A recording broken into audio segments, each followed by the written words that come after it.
శ్రీగురుభ్యో నమ. హరి ఓం.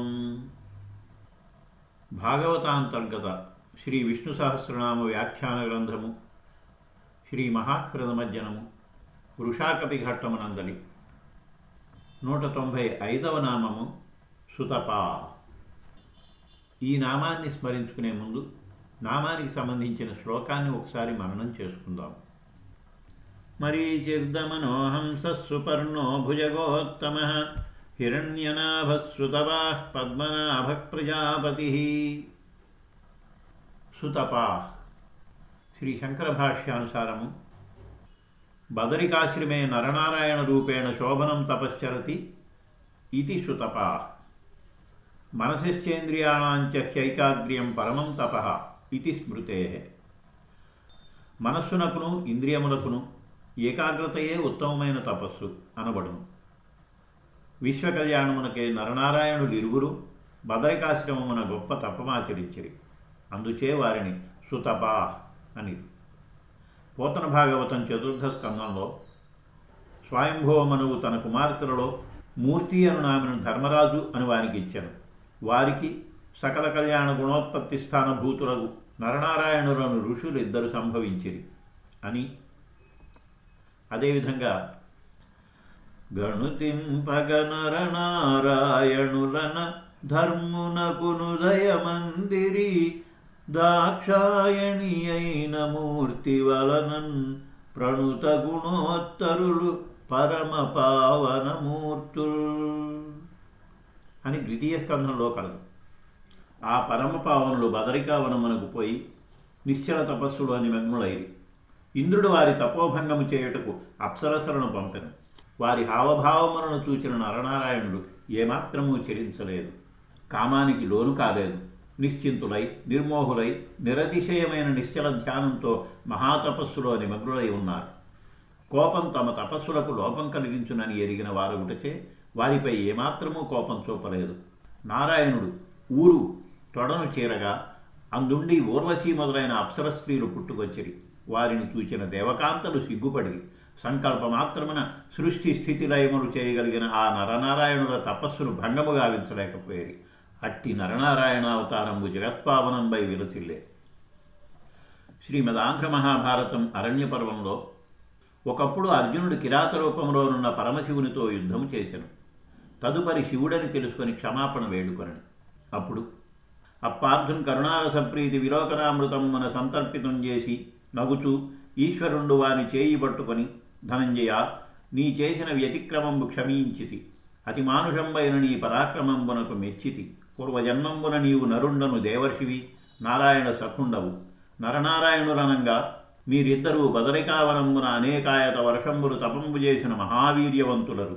మీ తేజంబున జగంబులు రక్షితములగుచున్నవి అనెను. పరమశివుడిచ్చిన వరంబున నారాయణుండ విజయుండై జయింప శక్యము కానివాడై నెగడే. అతని యంద జనించిన నరుండును అట్టివాడై కూడి సంచరించు నరసఖుండగు అద్దేవుండు నిజమాయా విశేషంబులను జగన్మోహనుండై విహరించు అమ్మహాత్ములు ఇరువురును దానవుల వధించుటకును ధర్మ సంస్థాపనంబు చేయుటకునై వలసిన ఎప్పుడల్లా జననాది కృత్యంబులు గైకొని వినోదింతురు. వారలు గదా ఈ కృష్ణార్జునుడు అని వ్యాసుడు అశ్వత్థామకు చెప్పెను. భాగవతమున నరనారాయణుడు మూర్తి ధర్ములకు పుట్టిరనియు, భారతమున నారాయణునికి నరుడు పుట్టిననియు చెప్పబడినది. పోతన భాగవతం 4వ స్కందంలో ధరణీభరముడు పుటక నరనారాయణులు భువి జనన మనయమునుందిరి అర్జున కృష్ణాఖ్యల కురు యదు వంశముల సత్వగుణయుతులగుచున్ అని కలదు. ఆ తరువాత 196వ నామము పద్మనాభ. నాభి యందు పద్మము గలవాడు. శ్రీ శంకర భాష్యానుసారము పద్మమివ సువర్తులానాభిరస్య ఇతి పద్మస్య హృదయ పద్మస్య నాభో మధ్యే ప్రకాశమానయత్వాద్వా పద్మనాభ. పద్మము వలె అందముగా వర్తులమగు గుండ్రని నాభి కలవాడు. హృదయమనుడు పద్మము మధ్యభాగమున ప్రకాశించువాడు పద్మనాభుడు. పోతన భాగవతం 1వ స్కంధంలో ఏ దేవుడు సర్వకాలము మహాలీలన్ నిజోత్పన్నజన్య కదంబంబుల హృత్సరోరుహములన్ నానావిధానూన రూపకుడై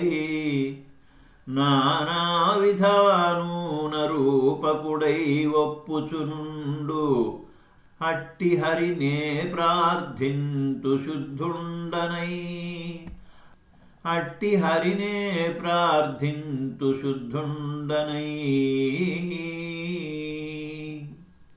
అని సకల ప్రాణి హృదంతరాళమున భాస్పద్యోతి అయి ఉండు సూక్ష్మకళుండు అచ్యుతుండు అని.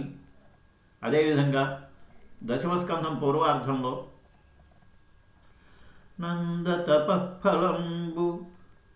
నందతపఃఫలంబు సుగుణంబుల పుంజము గోపకామినీ బృందమునోము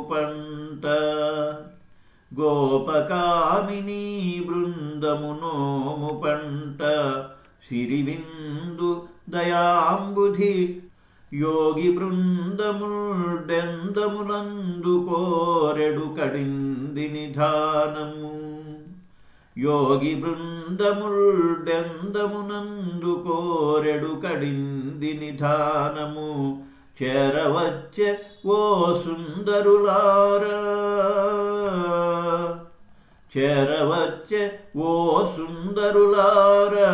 రెండు చవిచూతము కన్నుల కోర్కిదీరగన్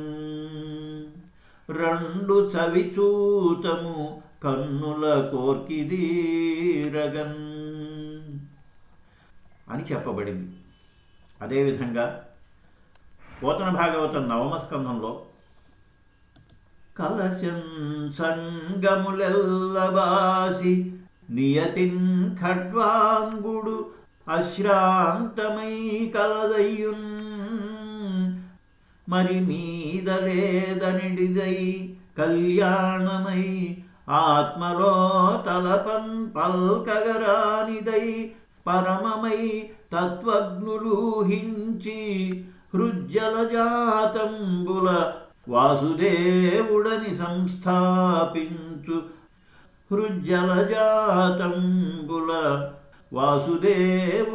సంస్థాపించు ఆ బ్రహ్మము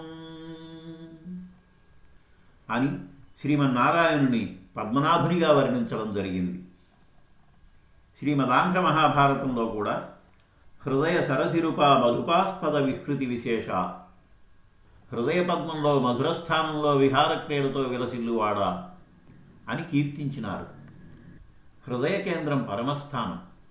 ఆ స్థానమును సులువుగా తెలుసుకున్నట్టుకు హృదయమును పద్మముతో పోలుస్తారు. పద్మము యొక్క నడిమి భాగంలో సూక్ష్మాతి సూక్ష్మమైన స్థానంలో ఉండు మకరందమును ఎంతో సున్నితంగా మహాసుకుమారంగా అనాయాసంగా గ్రహించగలుగు ఓర్పు నేర్పు తుమ్మెదకు సహజసిద్ధంగా అలవడుతుంది కదా. సాధకుడు తుమ్మెద వలె బ్రహ్మానంద మకరందమును ఆస్వాదించగలిగినచో బ్రహ్మవిద్ బ్రహ్మైవ భవతి అనినట్లు ఆ పరబ్రహ్మమే తాను కాగలడు. పద్యతే జ్ఞాయతేనేన ఇది పద్మం. దేనితో జ్ఞానం తెలియబడుతుందో అది పద్మం. ఆ జ్ఞానమంతా దేనియందు నిక్షిప్తమై ఉంటుందో అది పద్మనాభం. తరువాత 197వ నామము ప్రజాపతి, ప్రాణికోటికి ప్రభు. శ్రీ శంకర భాష్యానుసారము ప్రజానాం పతి పిత ప్రజాపతి. ప్రజలందరూ ఆయన వలననే ఉద్భవించిరి కావున పరమాత్మ ప్రజలకు తండ్రి.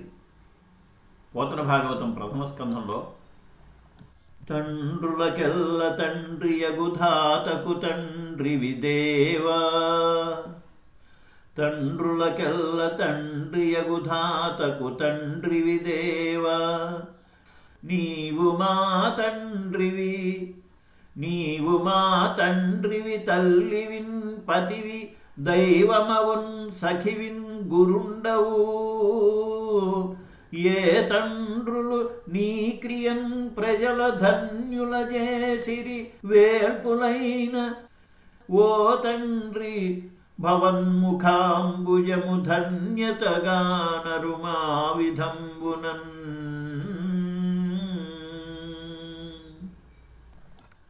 పద్మనాభుని నుండి ఏర్పడిన జగత్తులో జీవులకు అవసరమైన అన్నిటినీ సమకూర్చి పెంపుదల చేసే పతి శ్రీహరి. జరాయుజాదులైన ఈ జీవులందరికీ పతి ప్రజాపతి. విష్ణు సహస్రనామాలలోని మరిన్ని నామాలను మరొకసారి మననం చేసుకుందాం. స్వస్తి.